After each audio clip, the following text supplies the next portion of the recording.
Our species this week comes in many shapes, sizes, colors, puts up a great fight, and can be found all over Florida. They're also one of Florida's favorite fish to eat. It's time to find the bottom for grouper on the Florida Insider Fishing Report, which starts now.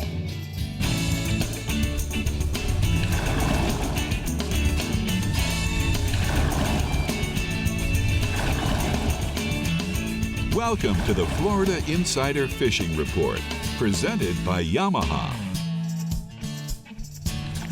Welcome back to the Florida Insider Fishing Report. We're your hosts, Brie Gabrielle and Captain Rick Murphy, and it's that time for all of your grouper groupies to unite. Right, Rick? Yes, you're right, absolutely right. You know, Brie, and the season has been closed for some time, which is going to allow a lot of those grouper haunts and places to kind of get rekindled. And I believe that grouper, because they're so structure oriented, that if you get one there, then he's a decoy for another, and then another. And then the bigger the place gets, the more groupers that get there too. So you're going to find out some cool tricks and techniques by our captains tonight. Absolutely, and it's also Cinco de Mayo weekend, so all that grouper we're catching will go perfect in tacos. But before we get to our first captain, let's see what Dave is planning over there for us at the CCA workbench. Maybe some recipes. I don't know. You like to cook? Ceviche, for Cinco de Mayo. Oh, that too. It would be awesome. That too. That would be awesome. Yeah. So we're going to talk a little bit about what kind of gear we need to target these bottom bruisers. Known as the grouper. Bottom bruises. Okay, well, we're also talking with our friend from Fish Bites a little later in the show. So let's get started and drop into the Takeuchi Keys region with Captain Ridge Murphy. Tell us what you know, Ridge. You know, May 1st is here and everyone's favorite fish is now on the menu. Thick, white, flaky fillets are swimming all over the Alta Equipment region. I can't wait to get out there and make it happen. Groupers are very common and can be targeted inside the reef and offshore throughout the Keys, drifting baits on the bottom or anchoring on the spot that are most common way to get these fish. But in the event that you don't have any numbers, some guys will grouper troll with 16 to 32 ounce trolling leads, depending on the depth, with big wahoo lures or lip plugs, getting the baits down and near the bottom while watching the bottom machine covering ground looking for new spots. Once you have found some areas that are holding some groupers, try anchoring as far away from the numbers and up current from your rock or wreck, trying to tease the fish as far away from the wreck as possible while still being able to be close enough to get the bite. You may have to set the anchor more than once to get the bite, but it's worth it. You want to use big baits like speedos, big grunts, pinfish, or even some small legal yellowtails that you may have caught on the surface. Heavy tackle is the way to go, and take your time.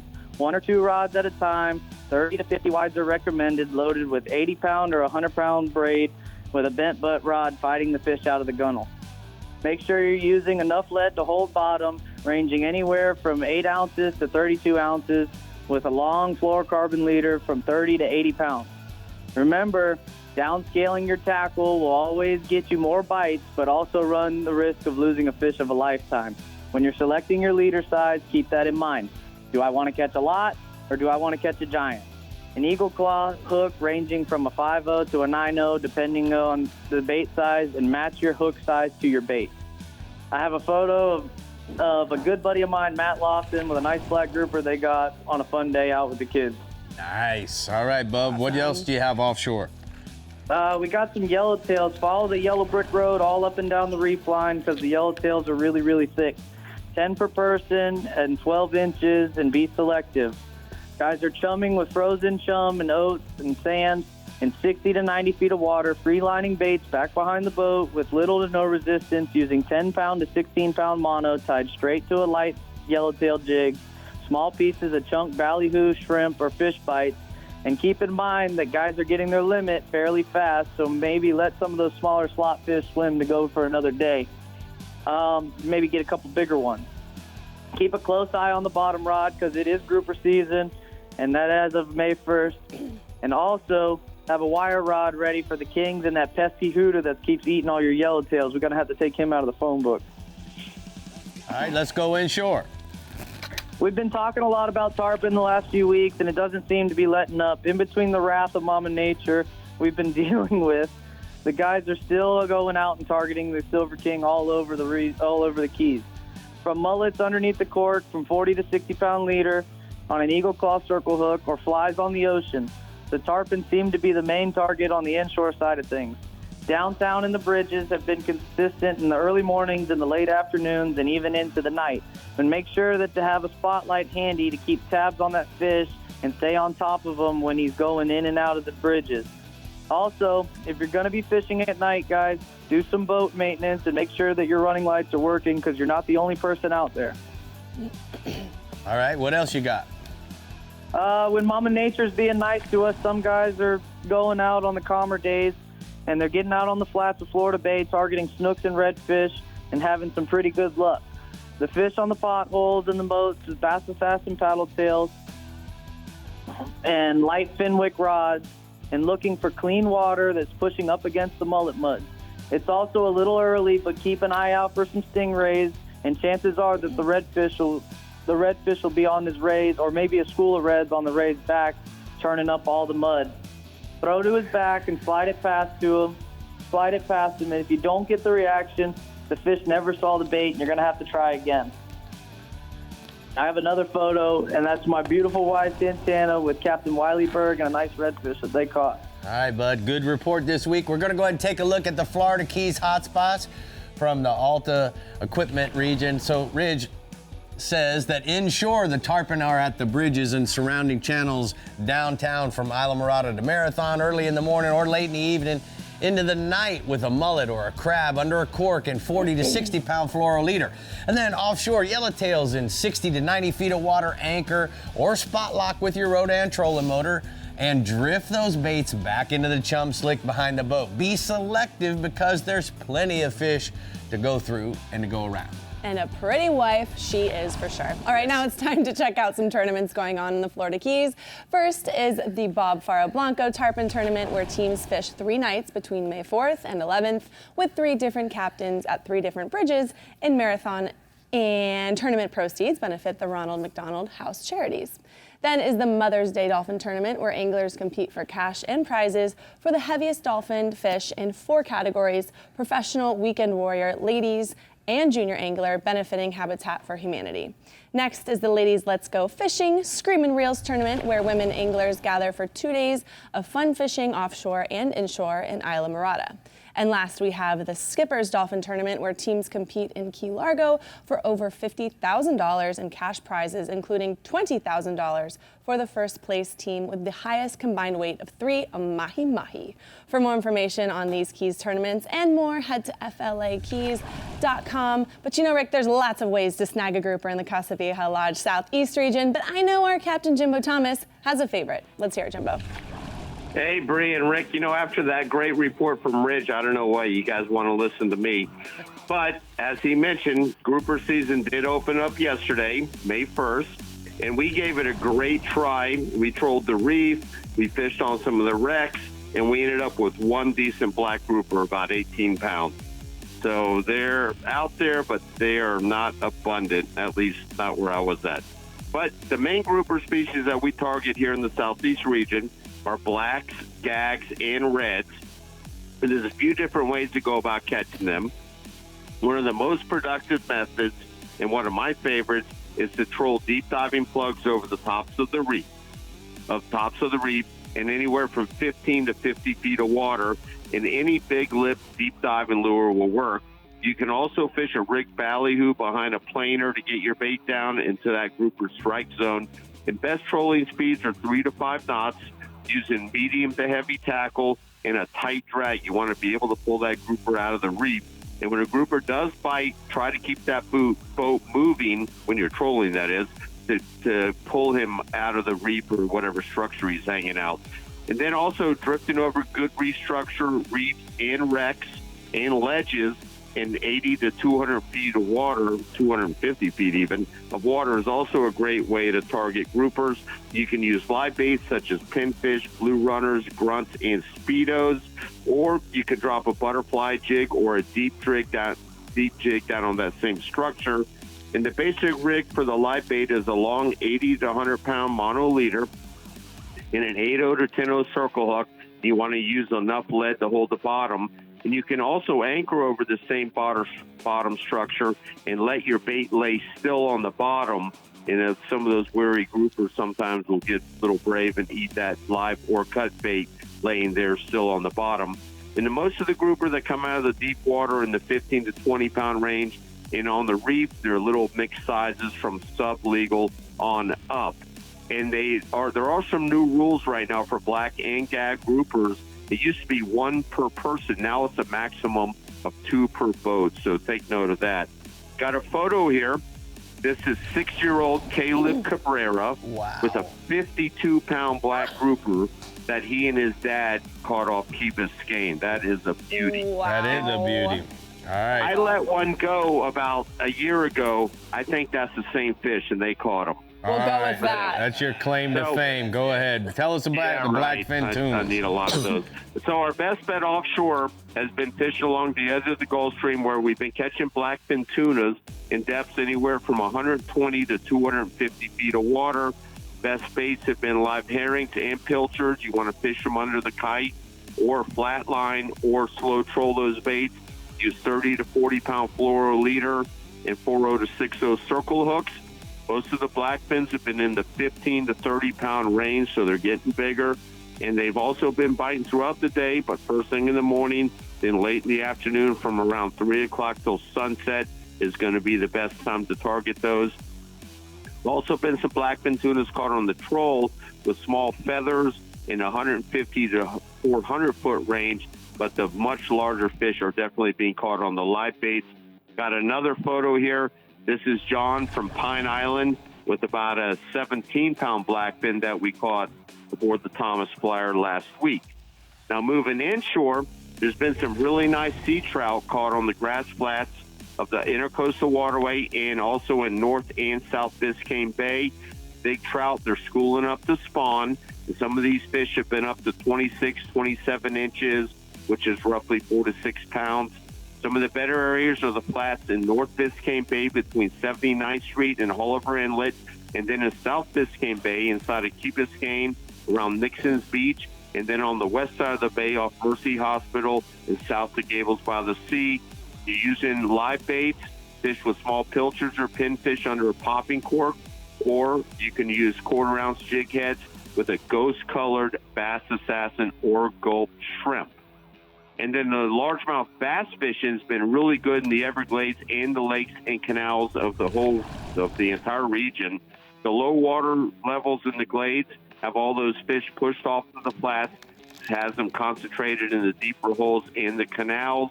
The largemouths, they've been eating live shiners, crankbaits, artificial worms, and best fish has been early in the mornings and then late in the afternoons. The bulk of these fish, these largemouths, they're going to be on the small side, but you definitely are going to catch quite a few of them.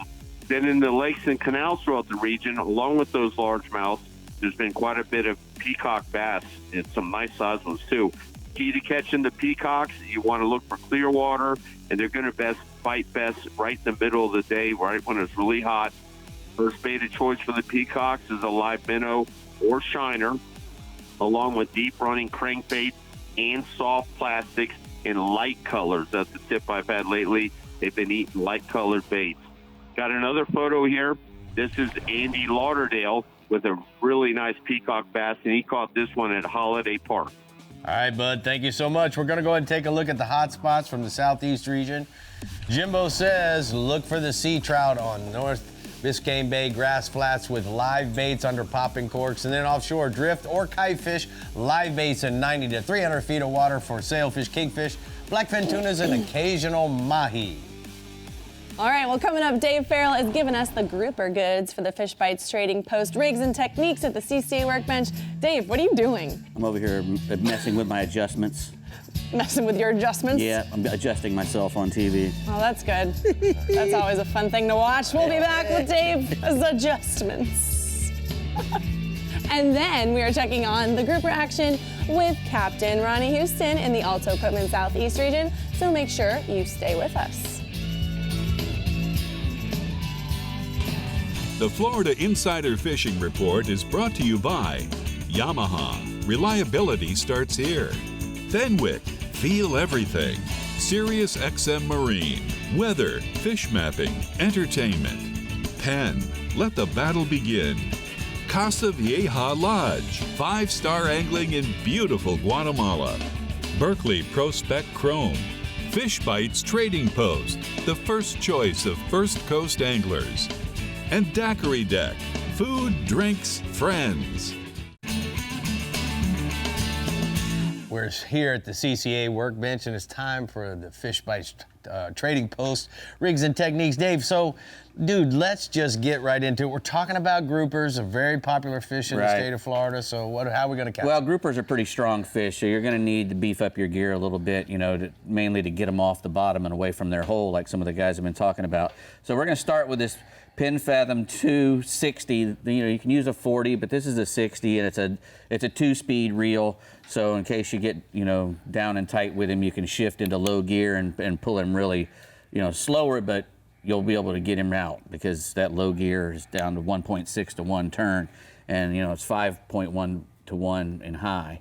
So you can wing, wind, and then get a lot of line back. And then if it starts dogging, you can shift to low, and you still can keep cranking and getting your line back. These have stainless steel main gears and pinion gears, forged aluminum spool. It's not gonna, get rickety on you after you fight a great big fish. And that 2-speed system is the way to go. Now, if you're gonna be using jigs and stuff, I like jigging with a spinning reel better than a conventional reel, just because of the way they're made. All the weight's on the bottom so it goes up and down easy. It's just more natural for me. You can jig with both, but if you got a big spinning reel like that pin there, Slammer 4 7500, that's 4.7 to 1 gear ratio. It holds 440 yards of 50-pound braid, which is probably what I would put on it.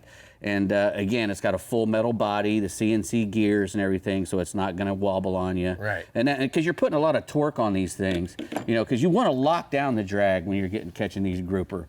You really want to get about as maximum as you can get out of the reel and still have free spool with a conventional. And you want to crank down the spinning reel as tight as you can get it, just about. Of course. Because you don't want them slipping on you and getting back into that hole. Right. As far as line goes, I'm always going to use braid when I'm bottom fishing. You can feel everything no matter how deep you go. I fish it in 250 feet of water, 50 to 60-pound braid, sometimes even lower than that. 40-pound braid will work. 40-pound braid probably breaks at 80 pounds or something. It's ridiculous.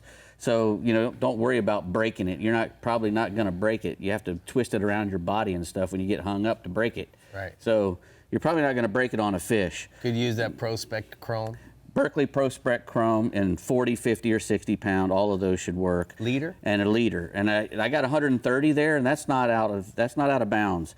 I'd use between 80 to 130-pound fluoro or monofilament leader, just because that gives you a little stretch at that end. Because when you're using braid, there is no stretch. But that 6 feet of leader, which is I'll probably use on a knocker rig, which is what you got right there, which is one of my favorite rigs if I'm grouper fishing.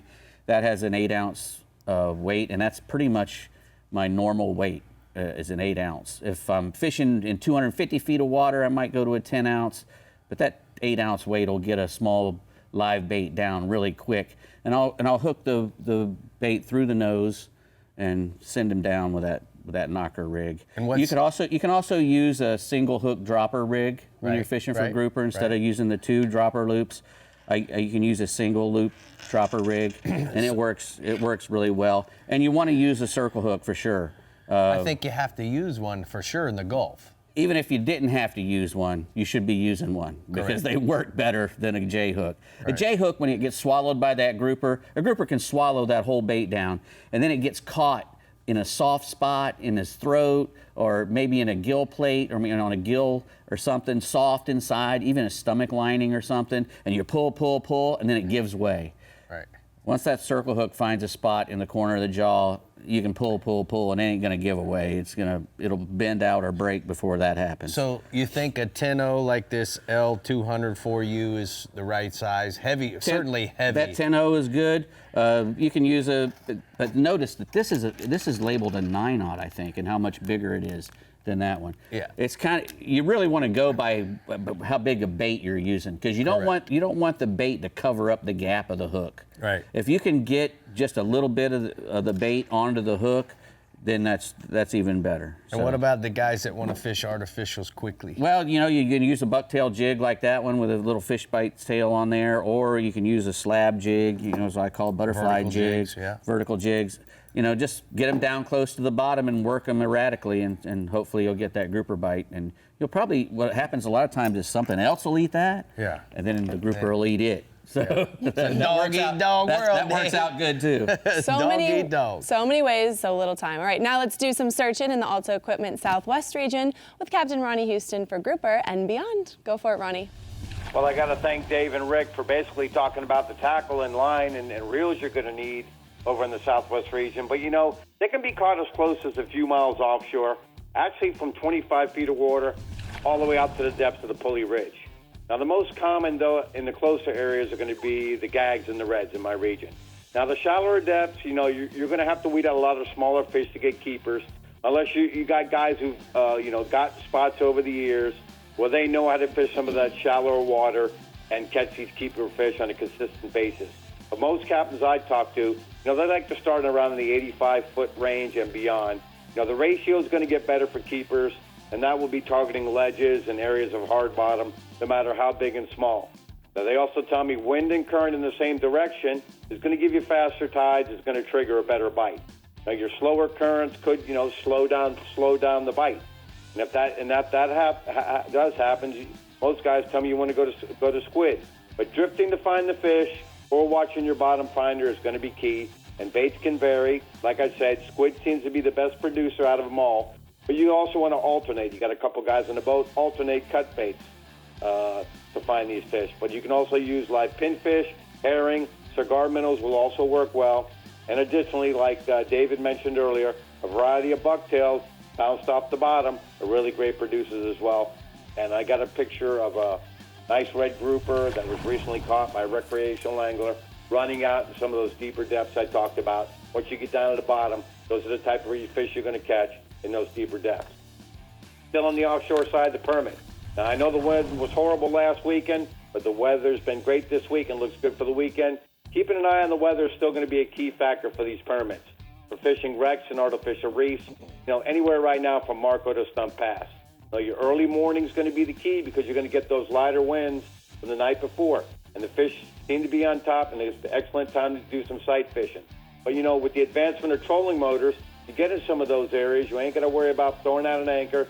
Spot lock's going to help you a lot. So you can run the troller motor up and around the structure until you locate these fish and put it in the spot lock. If that doesn't work for you, also the run and gun method's going to work down the coast, or you're going to make several drifts in and around the structure to locate where they might be in the water column. And if that don't work, you want to keep moving to your next wreck or artificial reef. And I got a most recent picture with Mission Fishing, still catching them permits out there, working it the way I talked about. Now, before I go into inshore CCA, guys, I got to remind you, a couple weeks, coming up to Memorial Day weekend, you're going to get that CCA star started back up, so you got to get registered. There's plenty of opportunity to win boats, scholarships, a lot of stuff for the kids. But when you catch them tagged fish, if you ain't registered, you're going to be out of luck. So I strongly suggest get now 4 weeks ahead of time, and get registered for the CCA Star program. Now, as I go inshore, the tarpon. With the calmer weather we are having this week compared to last, you want to concentrate along the coast, actually all through the region. You want to concentrate on beaches and passes anywhere from Naples to Boca Grande. A little further to the south, the outer Gulf Islands and edges, 5 to 10 feet of water on the lower water from Everglades to Marco Island. But also, your bridge spans right now from Cape Coral to Wiggins Pass, I strongly suggest fishing at night. In all these areas I'm talking about right now, there's abundance of tarpon everywhere. Live pinfish, live herring, live crabs, a variety of artificial 5 to 8 inch swim baits like the Bass Assassin, Artemis Shad, on quarter-ounce to ounce jig heads, and you want to use a steady retrieve on those big swim baits.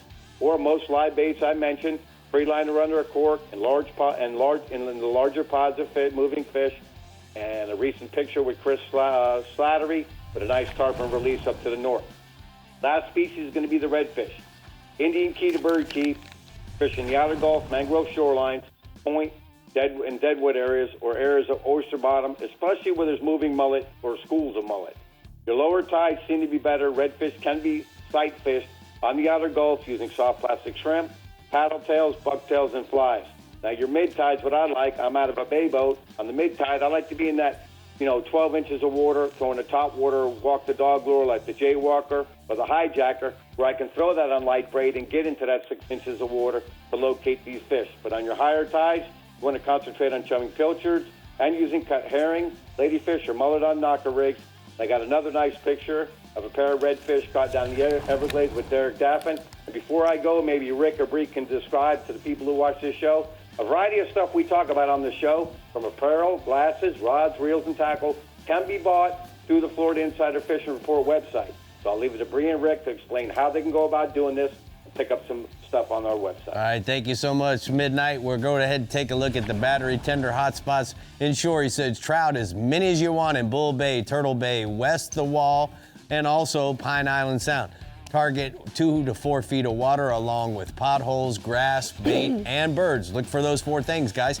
Then offshore, king mackerel scattered along the wrecks and artificial reefs with bait pods from Marco to Fort Myers Beach. Bree, what he was saying is we have an affiliate program with a lot of our sponsors. You can go straight to our website and purchase some of your favorite things, the things you see here, from glasses to rods and reels and lures, and a variety of different things. We're making it easy. All right, grouper can be caught almost anywhere in Florida. So catching a legal gag, black, red, or scamp grouper this summer could win you a 250 Yamaha motor in the CCA Florida Star competition presented by Yamaha. Anglers can enter via the Star app almost any offshore species in the Angle Coolers offshore division presented by AFCO for a shot at winning their share of $500,000 in prizes. Star begins Memorial Day weekend and ends Labor Day, so make sure you get registered today at ccaflstar.com. All right, we're headed to the StarTron Central West region to see how our trout fisherman, Captain Jeff Page, is catching them up, plus talking with a special guest from Fish Bites. Make sure you stay with us. We'll be right back. The Florida Insider Fishing Report is brought to you by Power Pole, Total Boat Control, Berkeley, Your Fish, Our Science, Bahio, blue light blocking, radically clear polarized fishing sunglasses, Scoozy Shoes, the captain's choice for premium lightweight comfort, Sea Sucker, easy on, easy off, incredibly strong, Penn, let the battle begin, Kubota, together we do more, and the International Order of T. Roosevelt, protect your right to fish.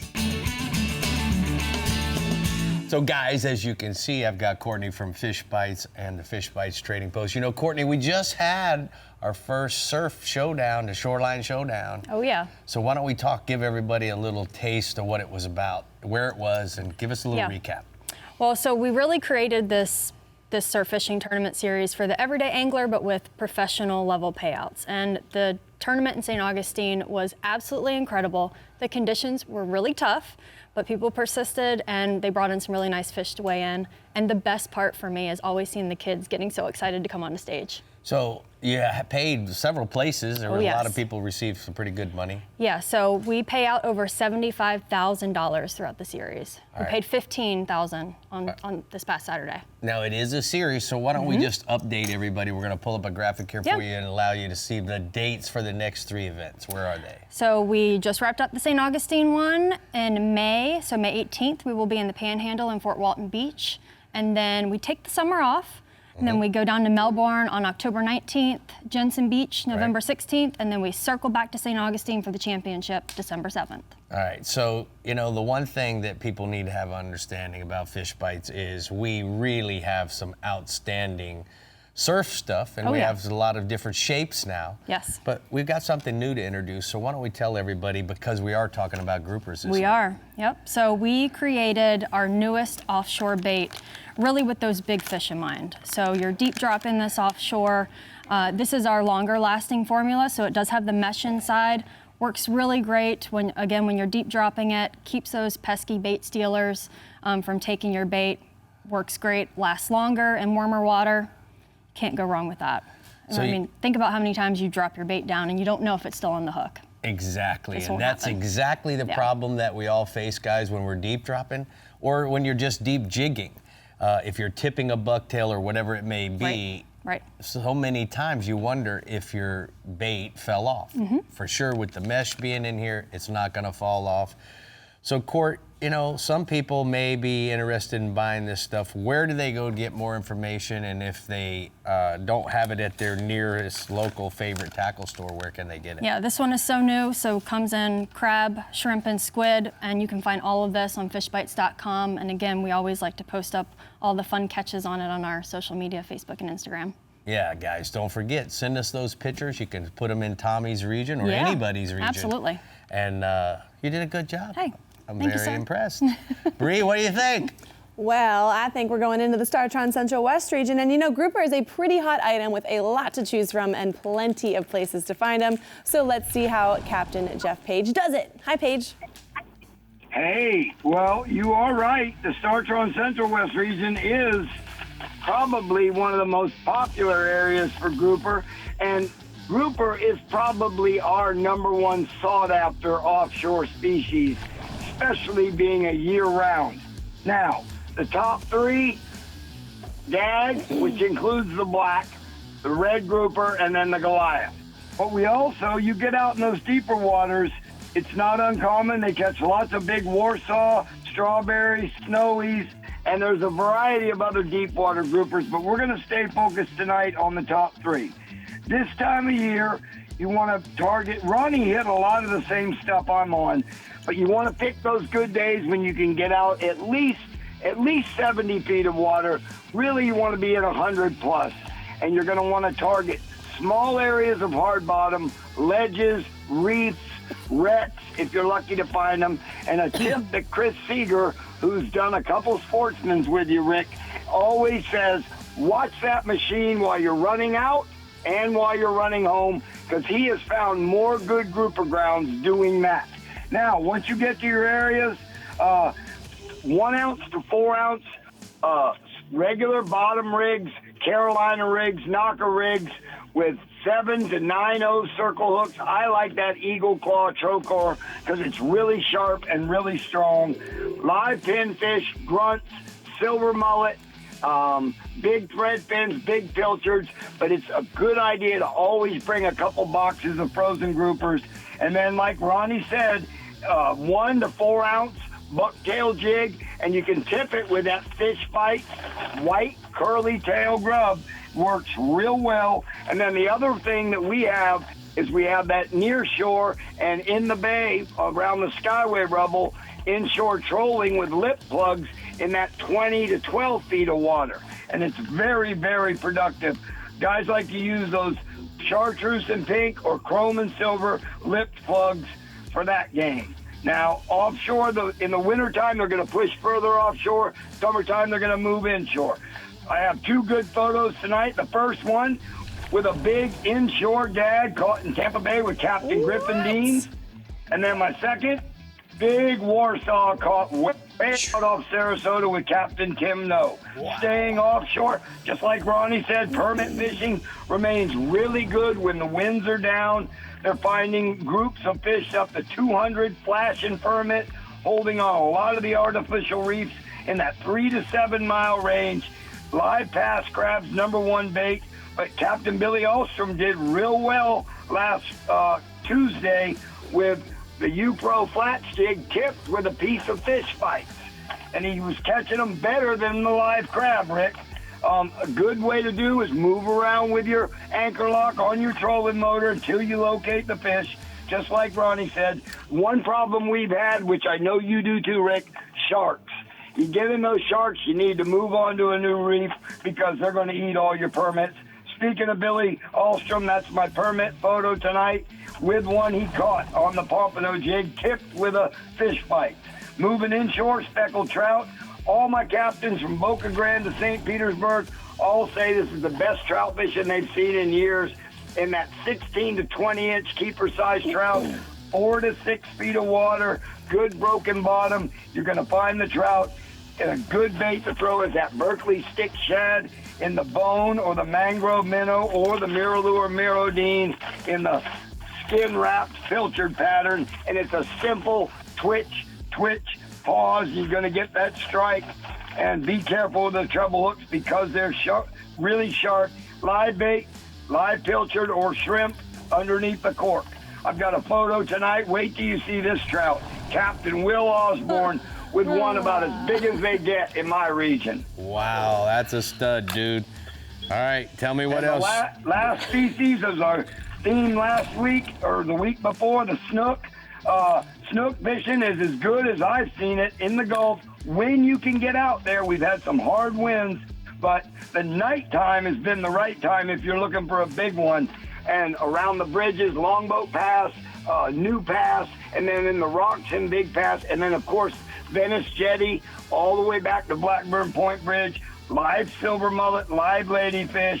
If you want to fish in the bays, let the tides get up and fish around the mangrove shorelines with live pilchards, or if you're into throwing artificials, that Juke 100, Rick, and the chrome pattern has really been producing some nice fish. And my last photo is of a really nice snook caught in the mangroves with Captain R.C. Gilliland. All right, bub, we're going to go ahead and take a look at the daiquiri deck hotspots from the Central West region. Captain Page says that lots of tarpon are beginning to show up from Venice Fishing Pier south to Boca Grande. Look for them early in the morning, wadded up in small schools. Try throwing a crab at them and a pinfish or threadfin under a cork later on. And then offshore, the flounder are showing up in 1 to 3 miles near shore, artificial reef throughout the region. Live shrimp or a chunk of bloodworm by fish bites on a 1/4 ounce jig head or Carolina rig with a 1/4 to a 3/8 ounce weight. What do you think about that? Wow. Flounders. Well, you know what? Grouper frenzy has officially set in the Real Legends Central East region. So Captain Ross, where are we going and how are we getting it done? We're heading offshore. We got to get out there and bring the big sticks. I tell you what, the season opener was a big haul because guys that got out got some really nice fish. Talked with Captain Zachary Dillon recently, Reaper Fishing Charters. He's been crushing them in that 130. Talked to a couple of other guys that are running, Mike Brown and some of those guys running out of Sebastian. They're getting them in 80 to 90 feet of water even. So most of the time we think about big fish, about going out there to the steeples or the cones and getting super deep, but not necessarily, you don't necessarily have to go that far to catch some pretty nice grouper. We got scamps, reds, and gags. That's our most popular species around here. And, you know, we like to use big baits. Grunts, grunt plugs, croakers, blue runners. You can even use small bluefish if you want to, especially out when you get out in that 200 to 250 foot stuff. The bigger the bait, the bigger the grouper you're going to catch. Lockdown drags, broomstick rods, like we were talking about. You don't want that thing to get you back into the hole. You know, I don't fish deep. In my bay boat, I don't have the ability to really get to most of the grouper grounds. So I've been using a Penn Fathom 2, that 25 NLD. It's kind of a narrow spool model, but it's got a really good gear ratio on it, and it's got an incredible drag system. You put some 50 or 65 pound braid on that and an 80 to 130 pound leader, and even guys in bay boats like myself can get these grouper up out of the water. Long leaders, everybody I've talked to, Greg Rapp in particular, on the Sea Leveler group out of Port Canaveral was telling me, longer the leader, the bigger the fish you're gonna catch. They're starting to get smart, and so we're treating them a little bit more, not necessarily making a mutton snapper leader, but we're making a long leader. And I've got a picture here with Mike Brown and his crew with one of the nice ones they caught the other day. Nice. All right, tell me about the lane snappers. Lane snappers, you know, anything inside of 130 feet, we seem to be getting really good lane snapper action right now. Captains Mike and John Kipp out of Ponce Inlet are using cut baits, squid, sardines on chicken rigs, and they're getting a lot of really good lanes right now. A lot of the guys to the south are actually using big shrimp, and they're putting them on a knocker rig and using like a Penn Slammer 6,000 size spinning reel and 30 to 40 pound test braid. And you know, your leaders don't have to be real heavy for these fish. They can be 40 to 60 pound test, and you can still get them up. Big drag pressure is the main thing that you have to be careful of or be aware of, because every once in a while you're going to get a hold of a cobia right now or one of those big red snappers. So you have to have enough drag pressure, and that slammer reel does have enough to stop those fish. Most of our lanes are running 2 to 3 pounds, and we've got some bigger fish that are up into that 4 pound range. And there's a lot of mixed species out there. Here's a photo I've got of a black margate we got the other day. We were actually dropping down and getting margate and black drum on some of the offshore reefs in 70 to 90 feet of water in my region this week. So, man, there's all kinds of good eating stuff out there. All right, now swinging in. Go ahead. Redfish are cruising the shorelines in the Mosquito Lagoon. Most of these fish are slot and underslot fish, but they're really aggressive. They're striking small jigs. Anything that imitates a baby finger mullet, a glass minnow, a silver side, or any medium-sized shrimp. You cast it near the mangrove roots, cast it around some of the points, look at the potholes in the flats. We're starting to get some good grass growth. Those are all great places to find these fish. The Assassin 2-inch and 3-inch size shad tail baits, and also the little straight-tailed baits in the 2-inch to 3-inch size that imitate those smaller fish on a little 1/8 or 16th ounce jig head, working fantastic. Some of the better places right now to check up in the north end of Mosquito Lagoon are from George's Bar up to Slippery Creek Flat, and in the middle of the lagoon you want to check Pardon Slough down around to Cucumber Island. And I've got a photo of a redfish here, and this is one of those ones that you can pull out from under the mangroves if you get a chance to slide up under there. But we're also getting those out along the beaches when it's a little bit rougher. So there's redfish everywhere. 15 seconds, Jimmy, on the snook. 15 seconds. Gotcha. My Real Legends snook report is going to be this. Water temperatures above 70 degrees. Any overhanging mangrove branch in the Indian and Banana rivers has the possibility to hold them. 15 to 22-inch fish are average. Live shrimp or live finger mullet's the way to go. Got a picture here of a wounded warrior that got one himself the other day, and I tell you what, it's so much fun taking guys out that have a good sense of humor, and he sure did. All right, man, I got a sense of humor with all these long reports this week. All right, bub, thank you so much. We're going to take a look at the Rodan Marine System hotspots from the Central East region. Inshore, mixed bag of black drum and redfish in the shallow flats of Mosquito Lagoon. Cast live shrimp and 4-inch Assassin shrimp rigged weedless to fish cruising along the shoreline. And then offshore, yellowfin tunas and dolphins on the east side of the Gulf Stream, troll lures, skirted ballyhoos near the bird packs, and any type of floating debris. You know, Brie, the problem with guys, they get so excited about their time, and guess what? Yeah, they go over. I know. They go over because they're trying to be so thorough. You're not helping. I know. Let's go. Keep going. All right, get ready and fish for a cause at the quickly approaching 18th annual Mother's Day Dolphin Tournament presented by Lichty Marine of Marathon. The captain's meeting is May 10th and the tournament is on May 11th. This angler tournament benefits Habitat for Humanity of the Middle Keys and offers over $9,000 in prizes for the heaviest dolphin caught in 4 separate divisions. Scan that code or visit mothersdaydolphintournament.com. But you know what? There are Taco Marine new products galore at the CCA workbench coming up with Dave Farrell. Maybe a few for the mamas? I don't know. How much time do I got? Not enough. Not enough. Never. See you later, Dave. Then in the Cool stuff. We got some cool stuff coming. It's cool stuff. Then in the Sea Sucker Panhandle region, Captain Patanine is waiting to take us to the bottom when we return, so stay hooked. Woo! We did it. The Florida Insider Fishing Report is brought to you by Alta Equipment Company, where uptime matters. Ameritrail, load, launch, relax. Abyss Battery, power your pursuit. Rodan, set it, forget it, catch more fish. Discover Crystal River, Florida. Bass Assassin and Saltwater Assassin, best lures, period.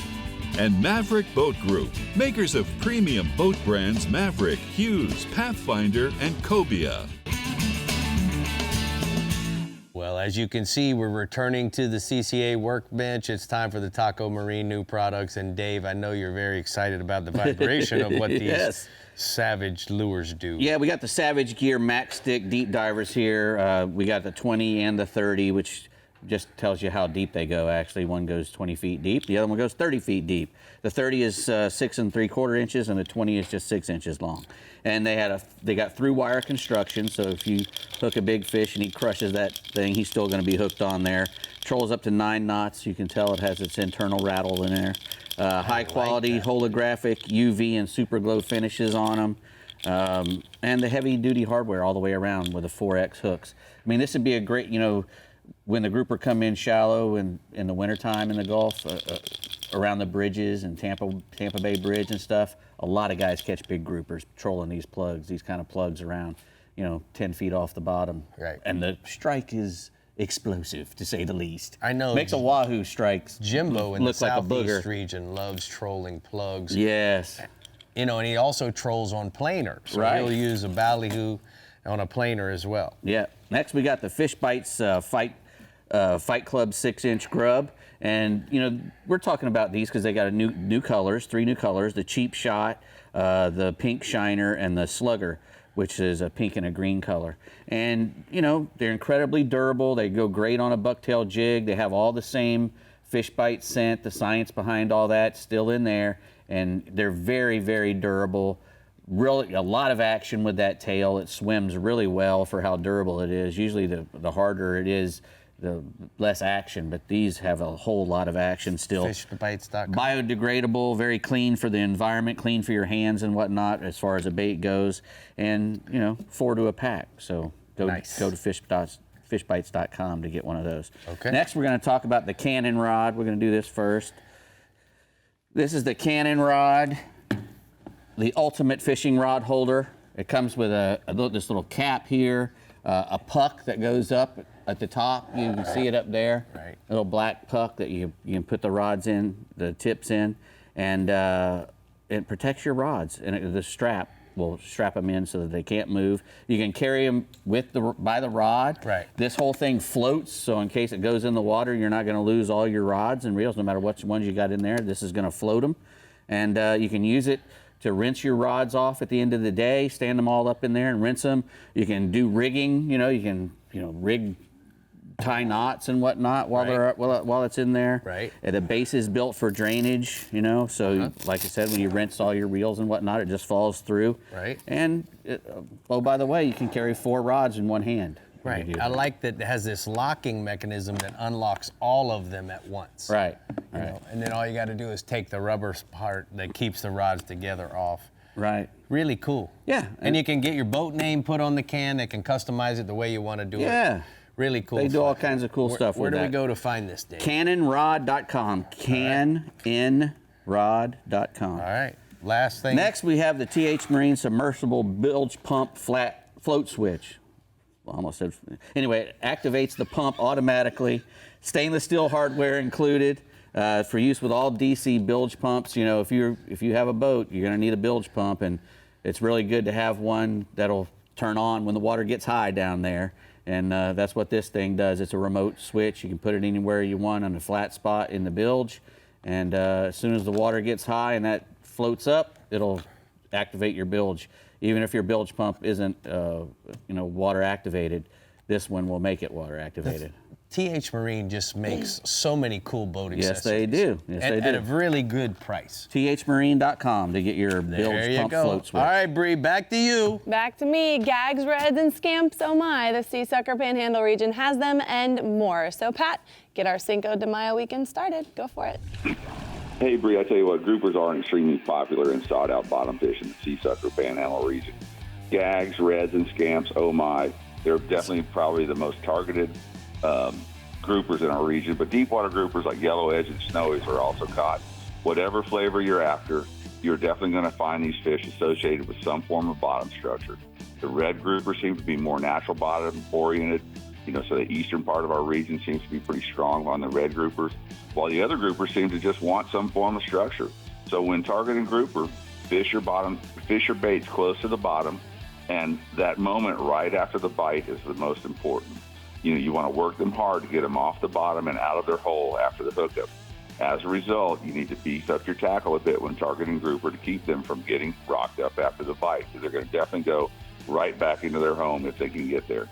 A live panfish or a porgy makes a great grouper bait, but a butterfly bait, or better yet, an octopus makes a better grouper bait. Also, scamp grouper, they're suckers for a silver crocodile type spoon, slow pitched off the bottom, and you'll catch gag groupers doing that as well. There's a photo I got from Captain Tim Klein of Recess Charters out of Pensacola, showing off a really pretty gag grouper his clients recently caught and released. The gags are closed right now, so they're catch and release only. And then staying offshore, there are some true monsters in our deep waters this time of year, namely bluefin tunas. You can randomly find them in the deep northern Gulf waters spring through the end of May, maybe early June, as they show up to spawn, with the deep water rigs and more recently the Okaloosa Fad Network being fairly reliable places to encounter bluefin tunas. This past week has been too rough to get out there and fish, but before the wind, several big bluefins were caught, both at the rigs and near the fads. Big tackle is required as these fish are mainly well over 500 pounds, Islander horse ballyhoo and an island and a horse ballyhoo and an Islander or a Moldcraft wide ranger. Great troll baits. But if you know the tunas are there, you're seeing them busting or you're marking them, a slow troll blackfin or other small tuna is hard to beat. Captain George Gill and crew on the Flat Dangerous out of Destin, they bumped into a big school of fish near the pads last weekend. Hooked 5 of them while live baiting, using blackfin tunas for bait. There's a photo there of the 5th one they hooked and managed to land. This beast went 888 pounds. Really fed most of Destin, and the weather is looking good through the weekend. Insane. And man, that is one. Looks like it swallowed, Pat, didn't he? Oh, that's not nice. All right, tell me about the inshore pompanos, Pat. Yeah, Rick, I tell you what, moving inshore, the pompano fishing has continued to be good throughout the Panhandle. Surf fishermen are doing well using multiple rods fished from sand spikes with 2-hook Carolina rigs. Bait of choice is a combination of sand fleas and fish bites. The bright colored fish bites like orange, pink, and chartreuse are best. It's been a bit windy, like I mentioned, this past week and rough, so the Sputnik style sinkers are performing way better than a traditional pyramid sinker. What you want to do is look for that clean water in places with a good washout through the first bar, basically where you're going to have a rip current. Don't swim here. Fort Pickens Pier, just inside Pensacola Bay, has had some pretty good pompano action, as has all the Gulf side piers. Like I mentioned, the weather should be calming down through the weekend, hopefully allowing some boat access to this fishery. The pompanos are generally running up to about 3 pounds. And then finally inshore, like last week, speckled trout have been biting pretty well. East Bay in Panama City has been producing good trout catches, as have the grassy bottoms outside of Hogtown Bayou and Chattahoochee Bay. Over in Santa Rosa Sound, the grassy bottom near Williams Creek has also been good. Whatever water you may be fishing, be on spotty grass bottom, basically areas that are mostly grass, with lighter sand patches in depths of 3 to 6 feet of water. A live shrimp or an artificial shrimp set 3 feet under a popping cork is extremely effective. But if you want to lure fish them, a 3-inch suspending twitch bait or a smaller framed soft plastic on a light jig head is a good way to go. But with that being said, if you want to go big or go home, and this is the time of year to do that, a walk the dog topwater bait typically won't catch the most trout, but it has a very good chance of catching the biggest trout, especially when fished early in the morning or just before sunset. And as I mentioned, the weather's looking really good for this weekend, so get out on the water. All right, Pat, very thorough report from the Panhandle region. We're going to go ahead and take a look at the hot spots. He says inshore pompano fishing from the beaches throughout the Panhandle using the sand fleas and fish bites for bait. Fort Pickens area has been particularly productive. Offshore vermilion snappers have been very consistent on natural and artificial bottom in 160 to 200 feet of water using 2-hook chicken rigs baited with some cut bait. All right, guys, when you're on the road, make sure you show your support for Florida's fisheries with a Conserve Florida's Fisheries license plate. Funds from the sale of the redfish tag directly support protecting and enhancing marine resources, habitat restoration, water quality, and coastal environmental education. So make sure you get yours now at your local DMV or redfishtag.com. All right, the Fish Bites East and Front Runner Boats Northeast region captains are back to back with all of your grouper needs coming right up. So stay tight, don't go away. The Florida Insider Fishing Report is brought to you by StarTron. Start, run, and store with StarTron. Berkeley, your fish, our science. CCA Florida, the voice of recreational anglers for over 35 years. Front Runner Boats, performance-built offshore fishing boats made in the USA. Takeuchi, from world first to world leader. The Florida Keys and Key West. Come as you are. Murphy's Law Sport Fishing. Book your trip today at murphyslawsportfishing.com. And Strike Zone Fishing. Welcome back. In the Fish Bites East region, grouper have been in the shallower wrecks, and now that spring is in full sprung mode, we are going to the deeper stuff with Captain Mike Holliday. What's going on, Mike? Hey, Brie. You know, grouper season just opened in federal waters yesterday. And that's about the bottom fishing work in the deeper reefs and wrecks, hoping to take advantage of the species really that hasn't been targeted all year. The fish come into the shallow waters in winter, and now they're just starting to push out to deeper water. So places like the 6 Mile Reef, the 8 Mile Reef, the Flat Top, and Bethel Shoals Those are all areas that'll have fish, as well as the artificial reefs like the Wickstrom, the Halsey, and the Mullifin. And you want to target those fish with large live baits like a threadfin or a live grunt or a pinfish or a croaker. Put them out on 60 to 100 pound tackle, 60 to 100 pound leader with 7/0 to 9/0 circle hook. You can also use jigging spoons, or we like to fish a lot of big white jigs with glowworms on them. Those work really well. The majority of grouper you'll catch in my region will be either gag or black grouper, but we got a good mix. Average fish is going to be 12 to 20 pounds. I got a photo that Captain Rich Du Bois of Salty Dave's Charters out of Port St. Lucie sent me. That's a nice grouper they caught on the 8 Mile Reef, and that fish they caught on a live croaker. Now, the other thing we got going offshore, in the last week, we've really started to see the first big push of dolphin into my region. A lot of the fish seem to be out deeper, say like 300 to 1,000 feet of water or more, but the east winds this week ought to push them in closer. The majority of fish are coming off of weed lines or floating debris, but there are some large isolated fish that were caught off of diving birds or turtles, mostly off of frigate birds. And we're typically catch the largest dolphin of the year in spring. So this is a really good time to just cover a lot of water. You do that by trolling rigged ballyhoo with a pink or a green skirt, or you pull feather and strip combinations. You can also slow troll live thread fins or pilchards, or put up a kite and drift fish along a reef or a color change or down a weed line. Average dolphin in my region right now is going to be 10 to 20 pounds. So we're seeing a significant size difference. I got a photo. Harold Walsh and Ted Barnett teamed up to catch this nice dodo. They got that under a diving frigate bird in 145 feet of water, and that fish ate a trolled ballyhoo. All right, let's go ahead and go inshore there, Hollywood. Yeah, you know, the snook bite was on the slow side with last week's full moon, but coming off that moon, the fish are really starting to make their push out of the rivers and the backcountry and towards the inlets as they start beefing up for the summer spawn.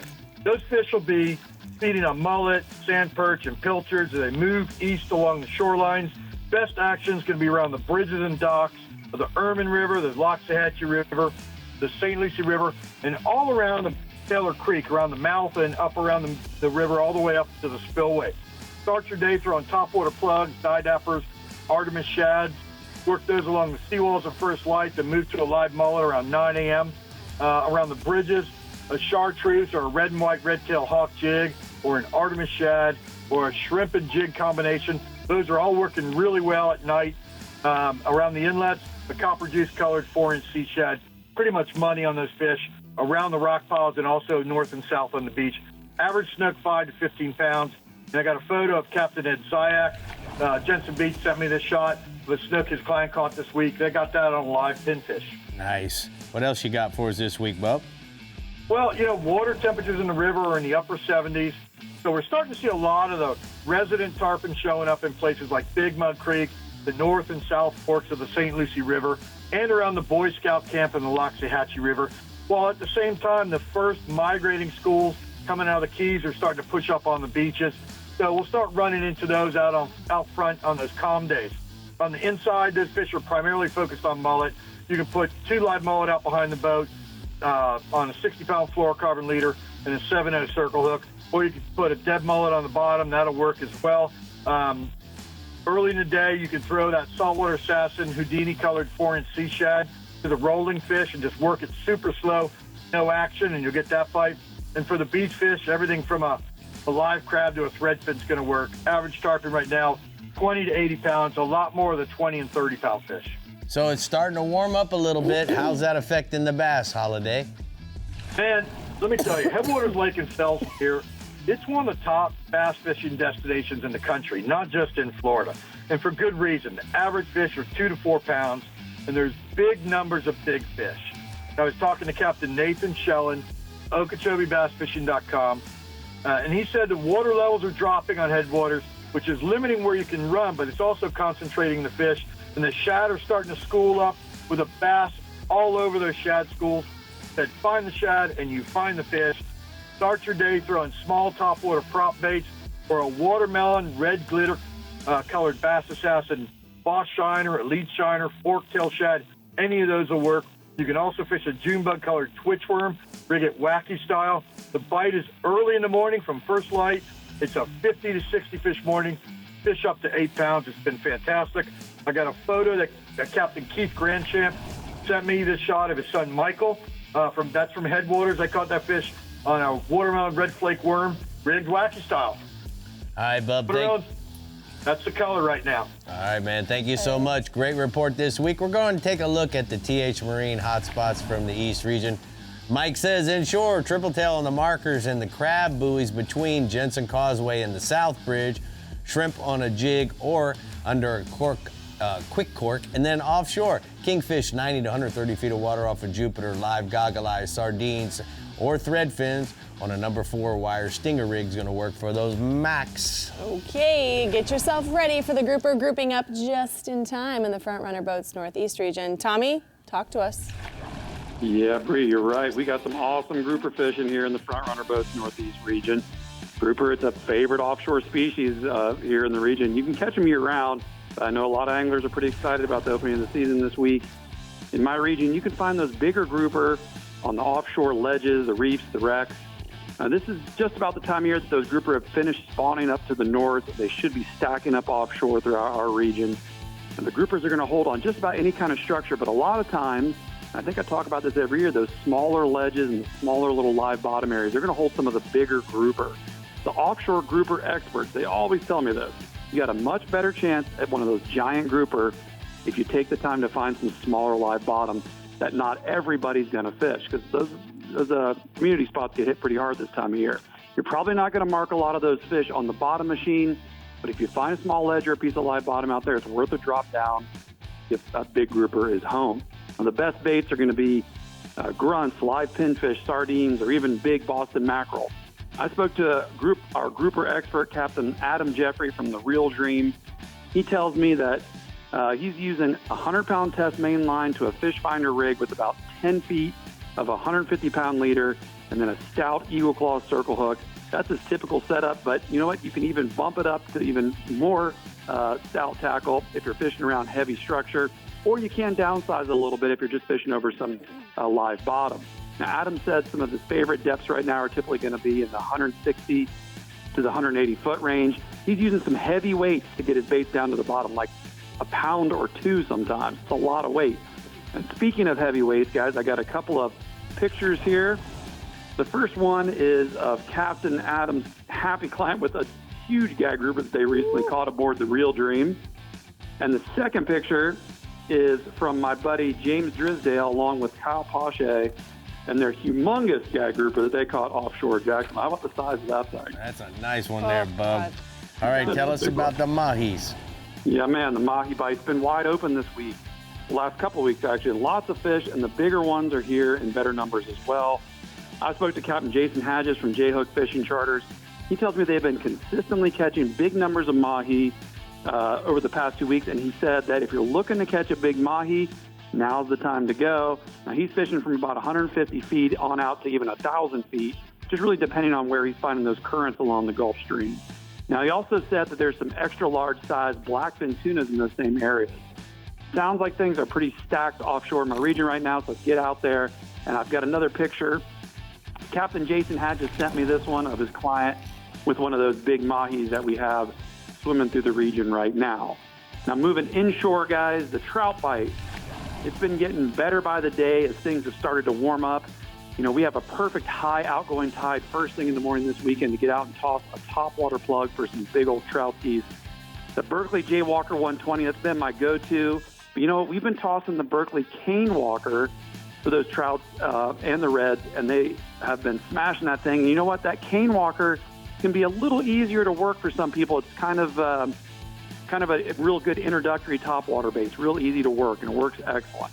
Now, once the tide backs out, guys, fishing a paddle tail or a live shrimp or even a minnow under a cork along the oyster bars right on the edges of the ICW, that's been producing some nice schoolie trout as well.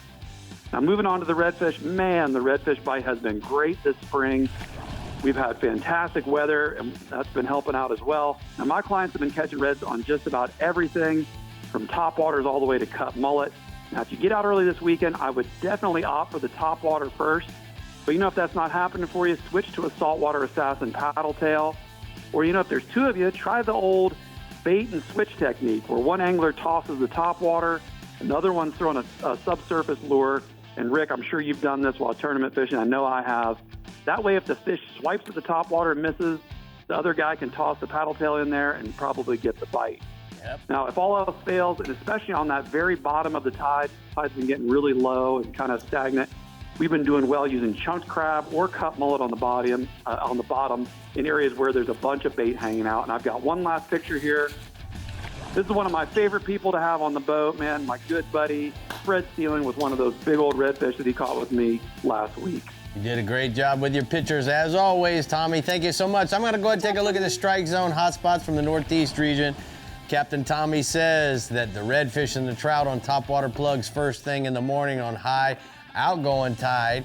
Then fish the grass lines that are holding bait. And then offshore, the mahis are here in good numbers near the Gulf Stream throughout the entire region. Let's go catch mahis, man. I know, but I just got stuck on the topwater plugs first thing in the morning. That's like music to my ears. All right. All right. Stay with us, anglers. We've got one more honey hole to explore, so get ready for the Discover Crystal River Northwest region with Captain Jeff Hageman. We'll be right back on the Florida.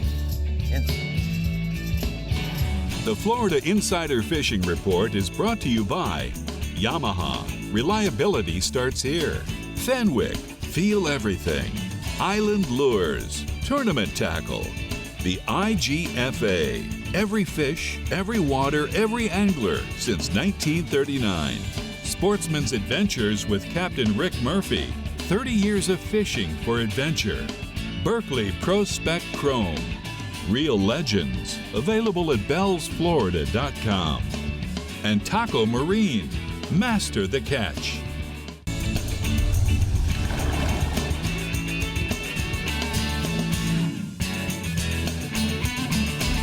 Today's Powerful Tip is all about the new Powerful One Pump. Several years ago, we had a goal to operate 2 Powerful anchors off of 1 single pump.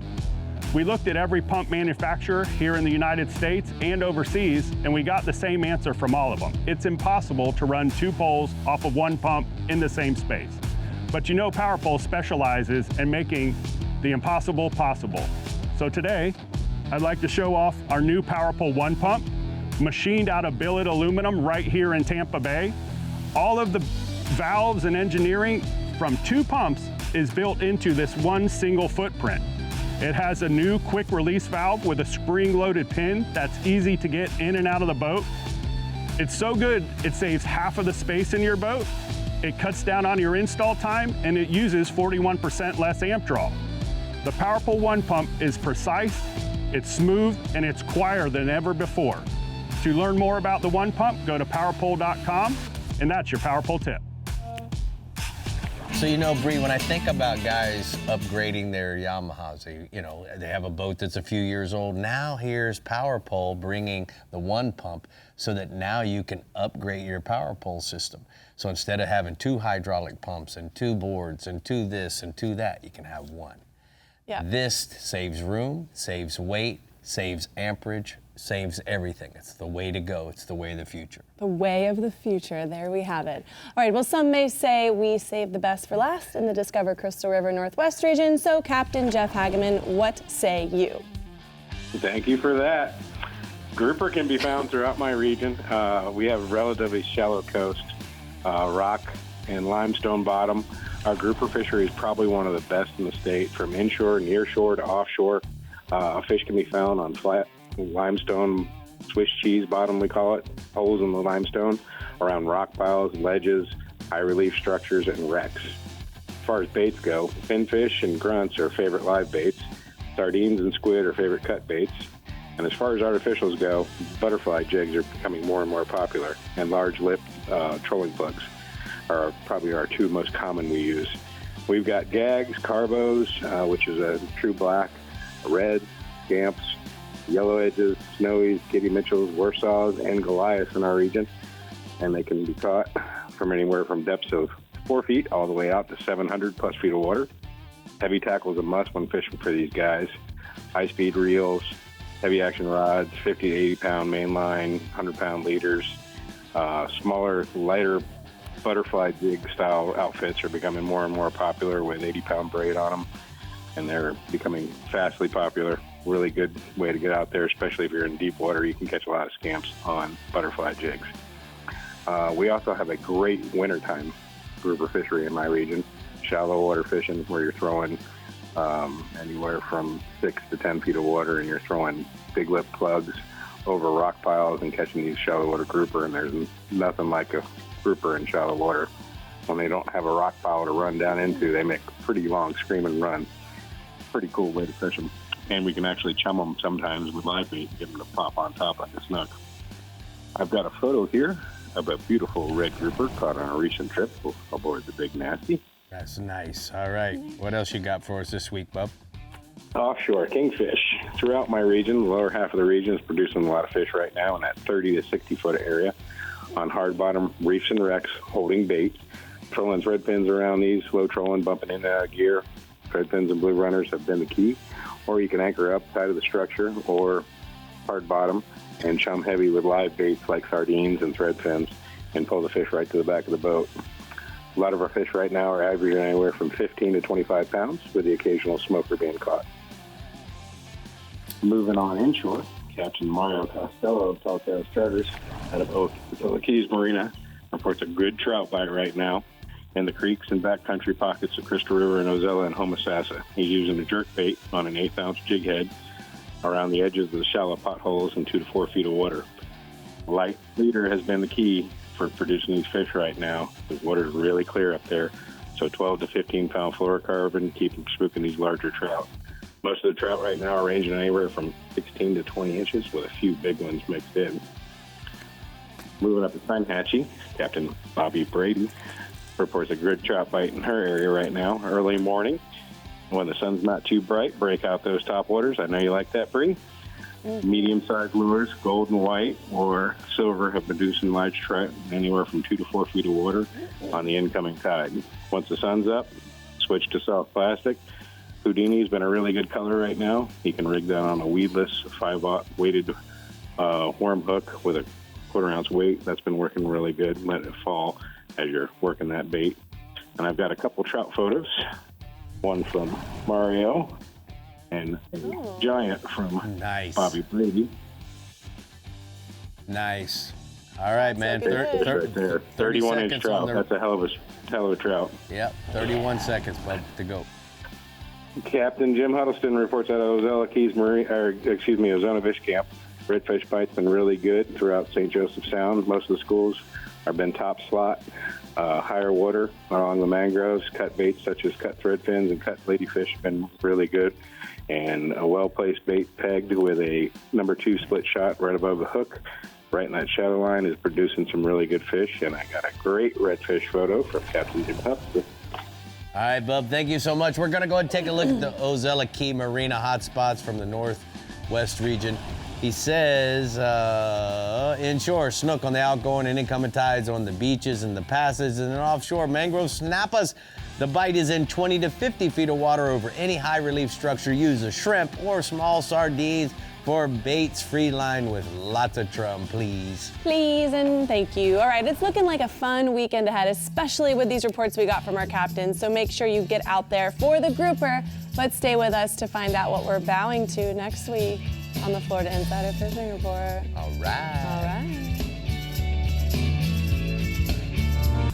Well, next week we are talking Rick's other favorite fish besides a redfish, which is the tarpon. Tarpon. I think Dave's not going to talk next week. No, the giant herring. Stealing money. He's stealing money. He's been stealing money all year.